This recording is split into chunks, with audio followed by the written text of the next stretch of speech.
Saya mengasih kata kunci per jalur. Kata kunci apa sih yang biasa? Sebelum kita lanjut videonya, ayo dukung terus channel ini dengan cara klik tombol subscribe dan tekan tombol lonceng. Serta jangan lupa like, share, and comment video-videonya. Ayo kita mulai. Let's go. 3, 2, 1, 0. Di layar Bapak Ibu bisa perhatikan, sama dengan tahun lalu, PPDB SD itu hanya mengakomodir 3 jalur utama. Pak itu ada 4 ya. Sesuai dengan Permendikbud ada 4 jalur, yaitu afirmasi, zonasi, perpindahan tugas orang tua, dan jalur prestasi.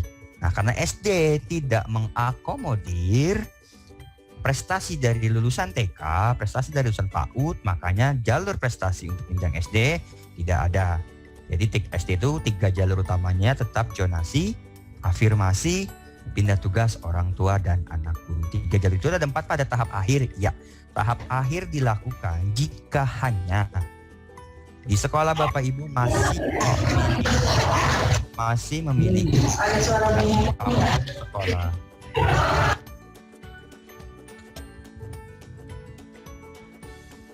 Sekali lagi, tahap akhir dilakukan jika hanya Bapak Ibu di sekolahnya masih memiliki sisa daya tampung. Saya nggak mau bahas per jalur. Saya hanya mengasih kata kunci per jalur. Kata kunci apa sih yang biasa, yang membedakan antara PPDB tahun lalu dengan tahun ini. Saya kasih konsekuensinya seperti itu aja. Afirmasi sekarang. Jalur afirmasi. Afirmasi sekarang dibagi 2, yaitu afirmasi prioritas 1 dan afirmasi prioritas 2. Kalau tahun lalu di buku rata, kalau sekarang ada afirmasi prioritas 1, di afirmasi prioritas 2. Afirmasi prioritas 1 otomatis masuk atau otomatis memiliki peluang lebih tinggi dibanding afirmasi prioritas kedua. Apa aja yang dimaksud prioritas 1? Untuk jalur SD yang mau masuk SD, afirmasi prioritas 1-nya hanya anak penyandang disabilitas atau anak inklusi ya. Di situ nanti di caplistnya disebutnya sebagai anak menyandang disabilitas. Yang kedua, prioritas pertama yang termasuk prioritas pertama ada tadi penyandang disabilitas. Yang kedua adalah anak tenaga kesehatan yang meninggal karena COVID. Itu kedua. Anak panti termasuk prioritas pertama. Yang prioritas keduanya apa? Yaitu anak pemegang DTKS, terdaftar di DTKS, anak pemegang kartu pekerja Jakarta, dan anak pemegang dari kartu Mitra Trans atau yang kita kenal tuh Jaklingko. Bapak Ibu karena ingin menjelaskan ke SMP-nya juga yang mau masuk SMP, ada perbedaan nih. Afirmasi. Tadi prioritas 1 ya sama ya. Prioritas 1-nya sama tuh, ada anak panti, anak nakes, dan penyandang disabilitas itu sama. Nah, untuk yang mau masuk SMP itu ada tambahan 1 prioritas pertama. Ya. Sekali lagi, untuk yang mau masuk SMP, nanti Bapak Ibu bisa menjelaskan ke orang tua. Untuk yang mau masuk SMP, itu ada 1 lagi prioritas pertama. Apa itu Bang? Yaitu anak pemegang KJP Plus sekaligus anak pemegang PIP. Kalau di SD kan belum ada KJP ya. Kalau mau masuk SD kan belum ada KJP. Berarti belum ada afirmasi KJP. Tapi kalau yang mau masuk SMP, selain dia punya jalur prioritas kedua dari KJP-nya masuk prioritas kedua kalau hanya berdiri sendiri atau hanya memiliki KJP. Tapi kalau dia KJP plus juga, PIP juga, maka otomatis dia menjadi prioritas pertama. Jadi misalnya anak saya masuk prioritas pertama nih, ya pemegang KJP, pemegang PIP, pengen milih SMP zonasinya. Nah, kalau secara aturan zonasinya saya masuk ke zonasi kedua. Tapi karena saya miliki prioritas pertama di afirmasi dan milih jalur afirmasi, maka saya otomatis ada di peringkat pertama di jalur afirmasi tersebut. Itu kata kunci dari afirmasi, yaitu tadi penambahan afirmasi prioritas 1 dan prioritas kedua. Nah, untuk zonasi, kata kuncinya hampir sama dengan tahun lalu, hanya berbeda tanggal. Yaitu kita kunci NIK warga DKI berdasarkan data dari Dinas Kependudukan dan Pencatatan Sipil per tanggal 1 Juni 2020. Jadi kita kunci tuh Nggak serta-merta seluruh orang warga DKI yang punya KK DKI bisa masuk, bisa ikut PPDB. Sesuai dengan Permendikbudnya kan zonasi itu diperuntukkan bagi warga setempat yang terdaftar ke data kependudukan 1 tahun sebelum pelaksanaan. Nah, karena pelaksanaan kita insya Allah rencananya di bulan Juni, maka satu tahun ke belakang, yaitu 1 Juni 2020. Jadi Bapak itu kuncian zonasi itu. Jadi yang terdaftar di 1 Juni 2020. Terus case-nya misalnya ada orang yang bawa ke Bapak Ibu, ke operator sekolah yang datang ajak ujuk bawa KK misalnya, cetakannya tanggal 3 Juli misalnya, atau 2 Agustus misalnya. Boleh nggak Pak ini daftar? Yuk, jangan pernah ditolak dulu. Sekali lagi, jangan pernah ditolak dulu. Coba aja ajukan akun. Coba aja dulu ajukan akun, karena di bawahnya nanti ada ajuan akun, nanti dimasukkan NIK, datanya muncul atau tidak. Nah, kalau muncul, apapun cetakan yang muncul di kartu keluarga, meskipun dia lewat dari tanggal 1 Juni, jika muncul, lanjutkan saja. Bisa diteruskan sampai dengan proses aktivasi akun. Nah, beda kasusnya, misalnya ada orang tua, Pak, saya udah nyoba di rumah, saya nyoba udah di warnet, kok nggak muncul-muncul data kependudukan saya ya? Misalnya datang lagi ke Bapak Ibu nih, Bapak Ibu tes juga pengajuan akun, ternyata memang tidak muncul. Nah, baru Bapak Ibu cek, oh iya ternyata ini Bu, tanggal kakaknya lewat dari tanggal 1 Juni. Nah, ini lewat 1 tahun, nggak boleh, nggak bisa. Karena kita akomodir hanya warga DKI yang per 1 Juni 2020. Itu, jadi Bapak Ibu ngetesnya gitu, jangan langsung ada orang bawa kakak, belum nyoba ajuan akun, pas dicek kakaknya baru. Kakaknya cetakan 2021 malah, seperti itu misalnya. Bapak Ibu jangan dulu menolak, tapi Bapak Ibu coba dulu ajuan akun ini Bu, saya tes dulu ajuan akunnya, oh ternyata memang benar tidak bisa. Kayak kemarin tuh ada teman saya mau coba tes, ternyata dia di luar cut off dapodiknya. Ada muncul nanti notifikasi di luar cut off di luar cut off PPDB. Nah, nanti muncul di notifikasi pendaftaran NIK di luar cut off PPDB. Itu terkait kata kunci dari zonasi. Nah, karena Bapak Ibu juga akan menjelaskan ke PPDB SMP, ke siswa yang mau masuk SMP, jelaskan juga di jalur SMP itu, di jenjang SMP itu, di jalur zonasi dibagi menjadi 3 prioritas. Jadi 3 prioritas nih. Prioritas pertama adalah RT sekolah sama dengan RT CPDB. RT sekolah sama dengan RT CPDB. Itu prioritas pertama di jalur zonasi SMP-nya. Nah, prioritas kedua adalah RT yang bersinggungan dengan RT lingkaran sekolah. Bapak Ibu nggak perlu nanya RT berapanya, nggak perlu. Nanti dituangkan dalam SK zonasi. Ada prioritas 1, ada prioritas kedua, ada prioritas ketiga. Bapak Ibu nggak perlu nanya ini, Mas RT berapa di situ ya? RT berapa di belakang sekolah kita ya? Nggak perlu seperti itu. Nanti dituangkan dalam SK zonasi. Bapak Ibu hanya menjelaskan untuk masuk SMP itu di jalur zonasi itu dibagi 3 prioritas. Prioritas pertama, prioritas kedua, dan prioritas ketiga. Prioritas pertama tadi RT sama dengan RT sekolah. Prioritas kedua adalah RT yang bersinggungan dengan RT sekolah. Dan yang ketiga adalah kelurahan atau irisan kelurahan yang ada atau yang sama dengan kelurahan sekolah. Jadi kalau kita tuh nyebutnya jalur umum dulu, jalur umum di zonasi dulu tuh di kelurahan itu irisan kelurahan. Nah sekarang kita persempit, RT dulu yang masuk, terusnya irisan RT yang masuk, irisan kelurahan yang masuk. Nah Pak sebar tuh, tetap pakai usia nggak Pak? Tetap pakai usia nggak seleksinya? Nah gini, skema usia itu baru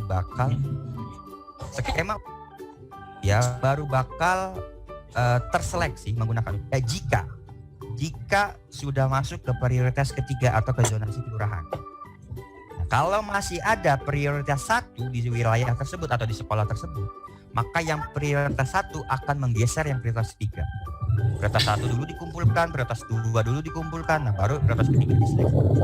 Nah, kalau prioritas 1-nya kan tahun lalu tuh rame, usia 11 tahun, usia 12 tahun memasuki SMP kalah dengan usia 14 tahun, padahal yang usia 12 tahun itu rumahnya deket atau bersampingan dengan sekolah.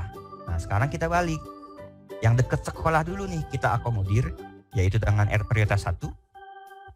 sama dengan RT sekolah, atau yang bersinggungan tadi masuk dulu di sekolah tersebut, baru kita seleksi berdasarkan usia jika sudah masuk yang prioritas ketiga. Itu kata kunci dari jalur zonasi, karena di SD itu zonasinya dibagi 73% itu zonasi kelurahan, nanti di tahap akhir itu baru zonasi provinsi atau di lintas kabupaten kota. Itu pun kalau ada daya tampungnya. Nah, itu kata kunci dari zonasinya. Nah, yang terakhir yaitu jalur pindah tugas orang tua dan anak guru. Sama persis Bapak Ibu. Sama persis dengan tahun lalu. Yang beda pasti prosentase. Tahun lalu itu prosentasenya 5% untuk jalur ini. Tapi sayang banyak banget yang nggak terisi. Baik dari anak gurunya maupun dari perpindahan tugas orang tuanya. Karena aturannya yang apa ya, bukan multi tafsir tapi banyak yang nggak bisa masuk karena aturan gitu. Nah, tahun ini skupnya kita perkecil, prosentasenya kita perkecil, tapi skup syaratannya kita perluas. Tahun lalu untuk jalur perpindahan tugas orang tua itu hanya mengakomodir TNI, ASN, Polri tahun lalu.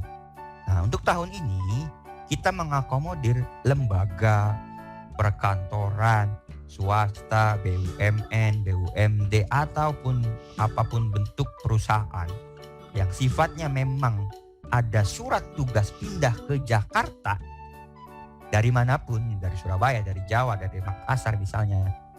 Jika dibuktikan dengan surat tugas orang tua, surat tugas pindah orang tua, karena ada suatu hal dipindah tugasnya, bapaknya TNI di Surabaya, dipindahkan bertugas di Halim misalnya, di Makassar misalnya, maka otomatis dia bisa ikut jalur pindah tugas orang tua. Tapi sekali lagi meskipun diperluas, sekupannya diperluas, tapi ada syarat khusus Bapak Ibu. Ada syarat khusus yang bisa mengikuti jalur pindah tugas orang tua. Yang pertama syarat khusus, wajib memiliki surat tugas tadi. Surat tugasnya itu nggak bisa berlaku mundur. Dia harus 1 tahun mulai dari tanggal 1 Juni sampai dengan pelaksanaan PPDB. Berbeda dengan tadi NIK. Kalau NIK itu paling lambat 1 Juni. Nah, kalau yang jalur tugas orang tua itu dimulainya tanggal 1 Juni sampai dengan pelaksanaan PPDB. Jadi dia maju, dimundur startnya dari 1 Juni, maju sampai dengan pelaksanaan PPDB. Karena jadwal perpindahan tugas orang tua ini panjang banget sampai pelaksanaan PPDB dia masih ada jalur ini gitu. Syarat pertamanya itu harus punya surat tugas pindah orang tua. Syarat keduanya wajib memiliki surat keterangan pindah domisili. Wajib. Kalau tahun lalu itu administrasi kependudukannya yang berubah. Makanya banyak yang kuotanya banyak tapi yang masuk sedikit karena di prosedur ini yang banyak nggak bisa di persyaratan ini yang banyak kepentok karena perpindahan administrasi kependudukan tidak serta-merta langsung berubah hari itu juga. Nah, makanya banyak yang gagal di sini. Nah, tahun ini kita perlonggar aturan tersebut menjadi surat keterangan domisili DKI. Misalnya pindah tadi dari Surabaya, dia menetap di Halim misalnya. Nah, itu bisa langsung minta surat keterangan domisili ke kelurahan setempat bahwa yang menyatakan memang benar menjadi warga atau pindah domisili sementara biasanya ya di Halim, kelurahan Halim misalnya. Itu sekarang boleh menggunakan surat keterangan domisili tersebut. Tidak harus diubah juga administrasi kependudukannya. Itu jalur pindah tugas orang tuanya ya. Saya fokus di jalur orang tua, pindah tugas orang tua, anak guru. Nanti kita bedah. Nah, di perpindahan tugas orang tua ini, CPDB berhak atau bisa memilih 3 sekolah. Bisa memilih 3 sekolah. Nanti Kang Difab yang menjelaskan, saya hanya panduan ya. 3 sekolah.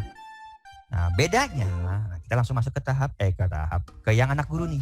Tadi pindah tugas orang tua, sekarang anak guru. Bedanya kalau anak guru itu hanya 1 sekolah. Meskipun sama-sama jalur perpindahan tugas orang tua dan anak guru, yang ini 3 sekolah, yang anak pindah tugas orang tua, yang anak guru hanya bisa mengakomodir 1 sekolah. Kenapa Pak kok cuma hanya 1? Ya, karena syarat khususnya, kalau tadi 2 ya, kalau tadi yang pindah tugas orang tua itu 2, kalau yang anak guru itu hanya 1 syaratnya, yaitu harus dituangkan dalam surat keputusan kepala sekolah tempat dia mengajar. Jadi nggak boleh tuh lintas jenjang. Gurunya ngajar di SD, anaknya mau masuk SMP. Nah itu nggak boleh lewat jalur ini karena harus dituangkan melalui SK keputusan, surat keputusan kepala sekolah tentang guru ini memang benar mengajar di sekolah tersebut. Ini sama, tahun lalu juga sama, nggak boleh. Nah, jangan sampai ditemukan ada manipulasi data SK. Takutnya dia pegawai, operator, non pendidik, bikin SK biar diangkat jadi guru, taunya dia tetap jadi operator. Nah itu hati-hati, sekali lagi hati-hati. Jangan sampai ditemukan kasus seperti itu. Karena ini sensitif. Kalau anak guru tugas orang tua itu sensitif. Bisa aja siapa aja bisa meriksa, benar nggak dia guru di sini, benar nggak dia anaknya ini, benar nggak dia ini. Hati-hati, anak kandung ya, pokoknya yang anak yang bersangkutan. Tadi ada yang nanya saya di sesi kedua, Bang bagaimana kalau cucunya guru? Ya nggak bisa. Kalau cucunya guru nggak bisa. Kenapa? Karena harus dituangkan dalam SK kepala sekolah bahwa dia mengajar di sini. Nanti dicek dengan kartu keluarganya. Oke, batas di situ. Pak, saya ngajar di luar. Saya punya kakak non DKI. Tadi kan Bapak bilang non DKI tidak boleh. Pak Jun tadi pengantarnya non DKI tidak boleh ke PPDB. Tapi saya ngajar, saya guru, saya punya anak yang mau masuk SD, tapi kakak saya Depok misalnya. Boleh nggak Pak ikut jalur anak guru? Ya, boleh. Jadi ada pengecualian tuh. Kalau anak non DKI yang punya kakak non DKI, dia tidak bisa ikut seluruh jalur PPDB, baik di jenjang SD, SMP, SMA, ataupun SMA. Tetapi ada pengecualian untuk anak guru yang gurunya mengajar di sekolah negeri di Provinsi DKI Jakarta, meskipun dia warga non DKI, dia dapat mengikuti jalur ini. Nanti Kang Difab yang akan menjelaskan tata cara pengisian formnya. Nah, bedanya itu ya. Sekarang yang non DKI boleh ikut, tapi untuk jalur yang anak guru dituangkan dalam bentuk SK keputusan kepala sekolah, pengangkatan kepala sekolah. Itu anak guru. Tadi yang belum itu Pak, yang operator gimana nasibnya? Nah, sampai sejauh ini belum ada aturan, belum ada payung hukum. Apakah boleh mengakomodir tenaga kependidikan atau operator misalnya pegawai, TU sekolah misalnya. Itu sampai sejauh ini belum ada aturan. Permendikbudnya pun jelas bahwa anak guru ini diperuntukkan untuk guru yang mengajar di sekolah itu, bukan untuk tenaga kependidikan yang bekerja di sekolah itu. Jadi jangan ditanyakan lagi, memang belum dapat jatah dalam tanda kutip dari pemerintah pusat seperti itu ya. Pak, saya non PNS, bisa nggak lewat jalur anak guru? Bisa, boleh. PNS, KKI, boleh. Dia bukan swasta ya. Pokoknya bukan non PNS bisa, non KKI juga bisa, asal dia memang guru, dia bisa ikut jalur PTO dan anak guru. Oke, itu termin pertama terkait penjelasan 3 jalur di SD. Afirmasi sama dengan SMP. Jadi Bapak Ibu nanti bisa penjelasan saya yang di SD bisa digunakan dengan yang di SMP untuk sosialisasi ke SMP-nya. Yang zonasinya juga sama, tambahannya tadi. Yang PTO-nya juga sama dengan anak guru. Nah, yang beda, yang mau saya bahas yaitu penjelasan jalur prestasi. Penjelasan jalur prestasi di SMP. Nah, kalau Bapak Ibu sudah paham, sudah yakin, sudah bisa mengerti, ya monggo, nggak ada masalah. Tapi kalau Bapak Ibu belum paham terkait perhitungan prestasi, karena saya sudah sosialisasi ke orang tua, terlambat Bapak ngasih taunya, yang ada masalah. Saya hanya menjabarkan saja, karena tugas kewajiban saya mensosialisasikan. Bapak Ibu kan perpanjangan tangan Dinas Pendidikan untuk mensosialisasikan kebijakan PPDB tahun ini.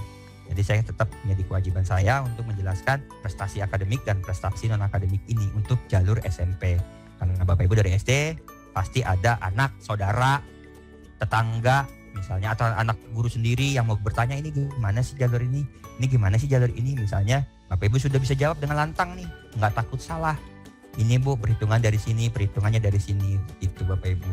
Jangan terlalu mengandalkan call center, karena call center kan sibuk, takutnya ada beberapa telepon yang nggak bisa diangkat atau yang nggak bisa masuk ke call center kami. Oke, karena ini sudah bicara prestasi, Pasti hubungannya dengan si Danira yang Bapak Ibu kerjakan sampai sejauh ini. Ini pasti ada hubungannya dengan si Danira. Oke, sebelum masuk ke si Daniranya saya jelaskan. Ini prestasi nih. Jalurnya jalur prestasi di PPDB sesuai dengan permen. Di bawahnya itu ada dibagi dua. Prestasi akademik, ada prestasi non akademik. Ini selevel, nggak dibeda-bedain. Selevel, nggak dibeda-bedain. Variabelnya 5, terusnya variabelnya 5, terusnya siapa lagi tadi satu persamaannya. Yang beda itu hanya bobotnya saja. Bobot prosentase di PPDB-nya.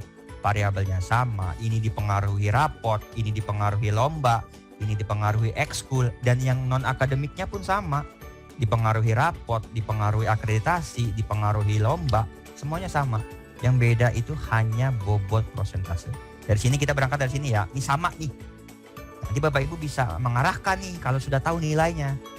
Nanti dicetakan sistem, dicetakan pendaftaran di sistemnya itu akan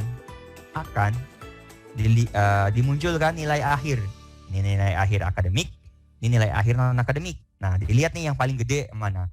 Yang paling gede itu pilih sesuai dengan jalurnya. Jangan pilih salah jalur. Pak, saya gedenya di akademik. Ya pilihnya akademik karena peluangnya bakal lebih besar di situ. Pak, saya ikut lomba, saya ketua OSIS, ketua ekskul. Pilihnya non akademik karena di prosentasenya bobotnya lebih besar di situ. Pak, saya hanya punya rapor. Jangan dipaksa ikut non akademik karena bakal kalah hanya oleh orang yang punya satu sertifikat. Nanti saya jelaskan, pasti bakal kalah. Itu pengantar dari prestasi akademik. Nah, sekarang ke si Danira. Di akun kami, di akun Dinas Pendidikan itu ada menu perhitungan PPDB prestasi. Ini kan yang saya jelaskan ke Bapak Ibu. Nah, nanti saya minta izin ke pimpinan apakah boleh menu ini dibuka juga di sekolah. Biar sekolah Bapak Ibu bisa ngecek nih persentilnya berapa, prestasi akademiknya berapa, itu kita bisa ngecek masing-masing. Nanti saya minta izin, tapi saya nggak menjanjikan boleh atau tidaknya, tapi saya berusaha biar Bapak Ibu bisa melihat nih, mantau. Pas tadi Bang Marta bilangnya ini benar nggak ya, benar nggak ini seperti itu. Nah, kita ngambil contoh satu sekolah ya, nanti saya jelaskan. Saya ngambil yang ada prestasinya aja biar gampang dijelaskan. Yes, jangan SMP. Jadi SD.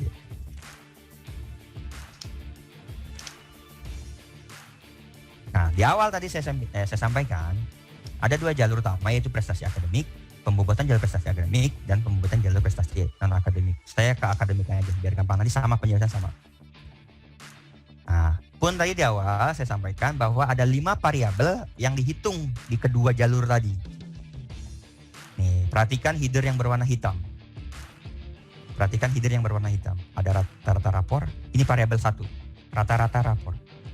Yang kedua, persentil nilai rapor, variabel kedua.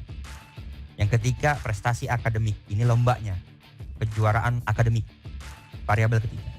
Yang keempat, prestasi non akademik, ini variabel keempat, ini perhitungan lomba, ekskul dan OSIS di variabel keempat.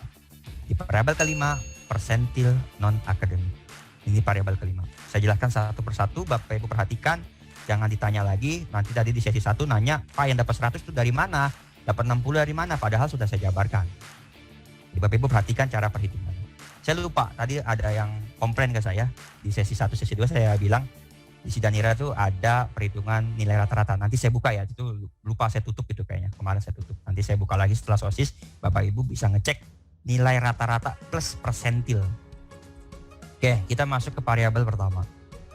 Tahun lalu, nilai rapor ini langsung dikalikan dengan nilai akreditasi tahun lalu. Tahun ini nilai rapor ini berdiri sendiri. Dia tidak dipengaruhi apa-apa. Dia benar murni hasil belajar peserta didik yang diinput melalui si Danira. Makanya penting nih, jangan sampai salah nilainya karena ngaruhnya nanti di sini.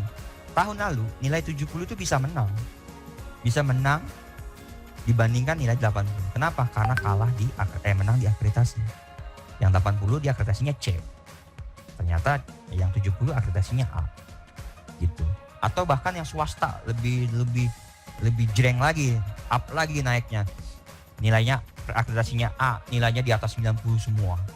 bisa seperti itu tahun lalu. Nah tahun ini kita nggak mau seperti itu. Akhirnya nilai rapor berdiri sendiri. Nilai rapor ini akan langsung dikalikan dengan bobot prosentase. Ini bobot prosentase sesuai dengan KEPIS ya. Nah nilai rapor itu dapat 30% untuk jalur akademik, prestasi akademik. Nanti non akademiknya Mas Divak yang menampilkan hitungannya. Oke, variabel pertama simple. Hanya rata-rata 5 semester. Hanya rata-rata nilai rapor 5 semester. Dan saya janji setelah sosis ini saya buka yang rata-rata di tab rata-rata nilai rapor di Sidanira biar Bapak Ibu bisa ngecek nih. Mana sih yang paling tinggi, mana sih yang paling rendah. Nah, saya bantu itu. Kita masuk ke variabel kedua. Ini variabel susah-susah gampang. Cara mencarinya susah-susah gampang. Tapi ya memang gampang sebenarnya, tapi Bapak Ibu tolong diperhatikan. Persentil nilai rapor. Persentil nilai rapor. Nama variabelnya persentil nilai rapor. Di KEPIS-nya itu persentil nilai rapor. Itu variabel kedua. Yuk, lihat di depan. Asumsikan nama sekolah ini nama sekolah Bapak Ibu. Ya, Srengseng Sawah, Jaga Karsa, apalagi ini Kenari tadi saya lihat ada itu. Asumsikan ini nama sekolah Bapak Ibu. Jumlah pestiknya anggap jumlah pestik Bapak Ibu realnya berapa? 60 kah, 64 kah, 28 kah, 32 kah? Ibu Bapak Ibu samakan dulu ke situ.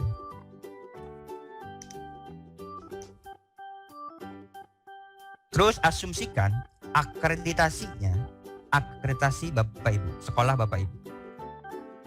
Asumsikan akreditasi sekolah Bapak Ibu. A kah, B kah?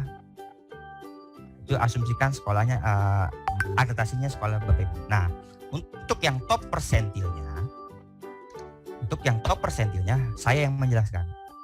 Pak, ini SD Islam Al Azhar 8 Kembangan, kok dapatnya 30 ya? Dapatnya 30 ya? Misalnya seperti itu. Dapatnya 30 ya, dapat dari mana? Yuk, di KEPDIS-nya akan dijelaskan jika sekolah dia akreditasinya A, untuk persentil nilai raport maka dapat 30%. Jika akreditasi sekolahnya B, maka untuk variabel persentil nilai rapor dapatnya 20%. Dan jika sekolahnya akreditasinya C, maka untuk variabel persentil nilai rapor dapat 20%. 10%, mohon maaf. Jadi 30 ini diambil dari akreditasi A, dapatnya 30%. Ini belum menjawab dapat dari mana 100, dapat dari mana 60, belum menjawab. Saya hanya mengasumsikan dari Bapak Ibu berangkatnya dari sini dulu, perhitungan persentilnya. Berangkatnya dari sini dulu, dari jumlah pestik, akreditasi, top persentil. Dari situ dulu berangkatnya. Nah, ini apalagi Pak, letak persentilnya dapat 39. Yuk perhatikan. Jumlah pestiknya 130. Jika dikali dengan 30%, karena dia akreditasinya A dapat 30%, jumlah seluruh pestik, Bapak Ibu bisa ngitung nih sekarang nih mungkin dicoret-coretan. Wah, menurut saya 60. Akreditasinya 30. Berarti letak persentilnya ada di 18. Nah, ini karena ini 130 dikali 30%, maka letak persentilnya 39. Maksudnya apa? Urutkan dulu nilai rata-rata rapor 5 semester dari yang tertinggi ke yang terendah. 100, 90, 80 itu diurutkan dulu sampai seluruh jumlah pestik Bapak Ibu. Dapat nih urutan ke 39. Yuk kita cek di urutan 39. Nah, atas nama siapa di urutan 39? Kita cek ya, atas nama Kenzi Prayoga. Nah, caranya dari sini sudah mulai kebentuk nih, sudah kelihatan nih. Oh, ternyata letak persentilnya di situ ya, 39. Nilainya berapa nih nilainya? 93,05. Nilai rata-rata akhirnya 93,05. Baru dah kita mulai ke pembobotan. Tadi kan udah dapat nih, letaknya 39, nilainya 93,05. Nah, baru kita masuk ke pembobotan. Jika nilainya sama dengan lebih dari atau sama dengan nilai minimal letak persentil, maka dia dapat bobot 100. Sisanya dapat bobot 60 yang tidak termasuk persentil. Wah, ribet banget Pak cara bacanya. Iya, memang benar ribet. Tapi pahamin dulu. Bapak Ibu udah dapat nih 39. Anggaplah gini simpelnya deh, ini karena bilangannya nggak genap. Muridnya 60. Kali 30% berarti 18. Berarti yang 18 ini dapat 100. Dah simpelnya seperti itu. Kalau kondisinya nilainya beda antara yang nilai 18 dengan nilai yang ke-19-nya beda. Nilai 18-nya 80, yang nilai 19-nya 79. Anggapnya beda, berarti yang 18 ke atas dapat bobot 100. Yang 19 ke bawah ke 60 itu dapat bobot 60. Nah, bagaimana Pak kalau nilai 18, nilai 19-nya sama? Sama-sama 80 nih. Kan secara prosentase tadi cuman masuk yang 18 orang. Enggak. Kita enggak seegois seperti itu. Di sistem kita bikin fleksibel. Kalau nilainya ada kondisi seperti ini, nilainya sama antara peringkat minimal letak persentil tadi dengan nilai yang di bawahnya sama persis, maka yang di bawahnya mengikut ke atas. Bukan yang 18-nya ke bawah, tapi yang ke 19-nya yang ke atas. Jadi kalau ada kondisi yang sama nilainya, Bapak Ibu nanti bisa ngecek nih. Nanti setelah sosis saya buka ya di menu input nilai rapor, ada paling kanan tuh rata nilai semester. Di situ tuh sebenarnya udah rata-rata nilai variabel 1 dan variabel kedua. Itu sebenarnya udah variabel 1 dan variabel kedua. Variabel satunya udah ada rata-rata rapor. Variabel keduanya itu persentil nilai rapor. Nah, Bapak Ibu tinggal kalikan saja jumlah pestiknya dengan persentase akreditasinya. Nah, Bapak Ibu udah bisa ngecek, wah ini dapat 100, wah ini dapat 60. Gitu aja, nah, itu gampang. Itu terkait bobot nomor 2. Jadi nggak perlu tanya lagi nih dapat 100-nya di mana, dapat 60-nya dari mana. Itu hitungannya jumlah pestik dikali 30%, dilihat nilainya. Kalau tidak ada yang sama dengan bawahnya, berarti yang ke atas itu dapat 100, yang ke bawahnya dapat 60. Seperti itu bobotnya. Nanti yang muncul bukan ini. Yang muncul dicetakan bukan nilai akhir, tapi bobot persentil 100 atau 60 saja. Oke, itu variabel kedua. Sekarang kita masuk di variabel ketiga. Ini simple juga. Simple. Kondisinya tuh sama dengan kayak rata-rata rapor. Kondisinya sama persis. Nah, ini hanya melihat bobot prestasi lomba yang diverifikasi disetujui oleh bidang SD. Bobotnya beda-beda. Jadi nggak semuanya dapat nilai 70, bisa ada yang lebih dari 70, bisa 80, 90, bisa bahkan ada yang di bawah 70, 43, 49, 51, bisa. Kenapa? Karena pembobotan ini disesuaikan dengan Keptis kita. Apa aja Bang yang jadi variabel bobot lomba nih? Yang lomba ya, yang akademiknya. Dia melihat juara berapanya. 1, 2, 3, pasti beda. Dia melihat kategorinya, perorangan atau bergu. Pasti beda. Dia melihat jenjangnya, tingkatnya. Internasional, nasional, kabupaten atau bukan. Itu dilihat pasti. Dia melihat kedinasan atau bukan. Yang dimaksud dinasan itu yang dari dinas, kementerian, yang ada kop dinas itu pasti dari kedinasan. Atau dia non kedinasan, yang organisasi, PB, induk organisasi, IPSI, PSSI, itu nanti non kedinasan namanya. Beda. Atau lagi yaitu tadi berjenjang atau tidak berjenjang. O2SN udah pasti berjenjang. OSN sudah pasti berjenjang. Nah, kan ada yang langsung tuh loncat tuh. Tahu-tahu dia ikut lomba drum band tingkat internasional. Itu kan loncat langsung. Drum band tuh punya induk organisasi. Berarti kan kedinasan anggaplah. Tapi dia karena loncat langsung ke internasional, dianggapnya tidak berjenjang. Nah, ini bobotnya. Bapak Ibu nggak perlu mikirin nih bobot siapa yang ngasih, nggak perlu. Tapi dipikirkanlah, ini bobot sudah divalidasi, sudah diperiksa oleh admin dinas pendidikan, sedetail mungkinnya, tidak dibeda-bedakan nilai satu dengan nilai yang lainnya. Itu. Nah, bobot ini langsung dikalikan dengan bobot prosentase. Tuh. Ya, dikalikan. Tadi yang persentil, 60-nya, 100-nya langsung dikalikan dengan persentilnya. Jadi simple. Kalau sudah dapat seperti ini, tinggal dikalikan dengan nilai yang di atasnya. Simple. Kalau itu sampai sini. Oke, variabel ketiga itu simple. Karena bobot lombanya langsung dikalikan dengan bobot prosentasenya. Sama persis dengan yang perhitungan nilai rapor. Oke. Ini bobot terakhir, bobot keempat. Karena ada 5 variabel ya. Ini variabel keempat. Ini variabel yang paling susah dimengerti. Paling susah dihitung. Saya pun berkali-kali ganti-ganti rumus untuk mencari nilai yang fix terkait perhitungan variabel prestasi non akademik. Kenapa kok ribet banget? Kalau di akademik kejuaraan itu hanya melihat sertifikat lomba, hanya melihat sertifikat lombanya saja. Tetapi untuk variabel keempat ini, prestasi non akademik, dia harus melihat lombanya, OSIS-nya, ekskulnya.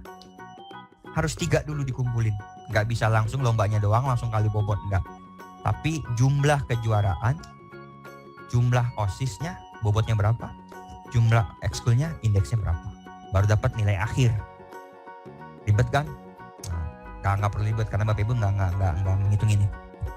Kita abaikan SD. SD itu nggak punya OSIS ya. Kita asumsikan SD tidak punya OSIS, baik negeri maupun swasta.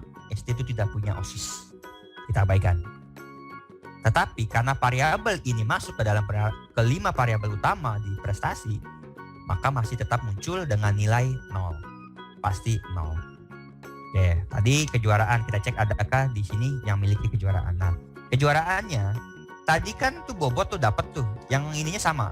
Ini berdasarkan Keptis, berdasarkan tabel Keptis sama persis. Bobotnya juga sama dan diambil dari situ. Kalau tadi yang prestasi akademik yang variabel nomor 3, ini nilai 89, ini langsung dikali ke yang prosentasenya, persentase prestasi jalurnya. Kalau di sini enggak. Kalau di sini jangan dikali dulu. Enggak bisa langsung dikali ke bobot. Enggak bisa langsung dikali ke bobot prestasinya, tapi dikalikan dulu dengan bobot variabel. Beda kan? Kalau tadi bobot prestasinya langsung dikali bobot jalur, bobot PPDB yang akademik tadi. Tapi kalau yang perhitungan non akademik, bobot prestasinya ini dikalikan dulu dengan bobot per variabel. Ini kita asumsikan indeks deh, nggak usah variabel karena takut sama. Ini indeks 1 kejuaraan. Ini indeks keduanya OSIS. Ini indeks ketiganya ekskul. Dia dikalikan dulu dengan indeksnya masing-masing. Kejuaraan itu punya indeksnya paling tinggi yaitu 50%. OSIS itu indeksnya paling tinggi yaitu tinggi kedua yaitu 30%. Dan OSIS ekskul itu indeksnya 20%. Jadi kalau dijumlahkan 100%. Jadi yang ini dikalikan dulu ke 50%, dapatnya 44,5. Nah, kita asumsikan Naira Putri Dorzi dia juga punya ekskul. Asumsikan aja, ini kan nggak ada nih. Ini kan real, data real, nggak punya ekskul. Asumsikan Naira ini punya ekskul.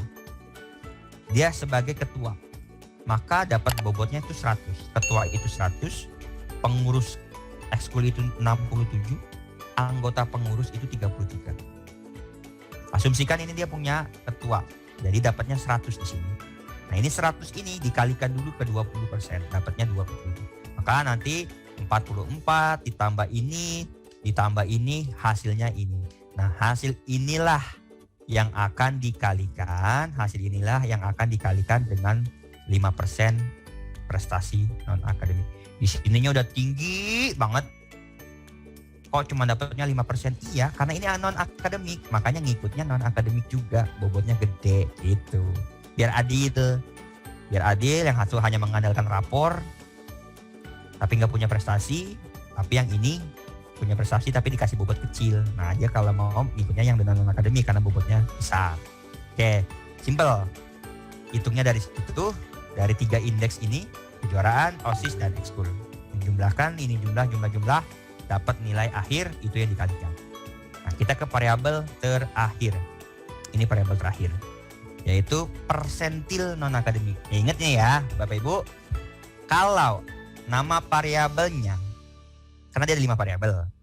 Cara gampangnya gini, kalau nama variabelnya mengandung kata-kata persentil, kalau nama variabelnya mengandung kata-kata persentil, pasti dia punya 3 aspek. Aspek apa aja Pak? Yang pertama, akreditasi sekolah ngikut di situ. Akreditasi sekolah ngikut di situ. Aspek kedua itu hasil pengurutan nilai tertinggi ke nilai terendah. Sama. Ada akreditasi, diurutkan, dan yang aspek ketiga hanya nilainya keluarnya hanya nilai 100 atau 60. Jadi meskipun siswa Bapak Ibu nggak punya lomba, nggak punya eskul, nggak punya OSIS, tetap kami berikan nilai 60. Alangkah hebatnya pemikiran gubernur kita, kepala dinas kita, sampai dengan memperhatikan detail-detail apresiasi terhadap prestasi siswa. Yang rapotnya rendah tetap dapat dikasih persentilnya 60. Yang nggak ikut lomba, yang nggak ikut ekskul, tetap diberikan nilai 60.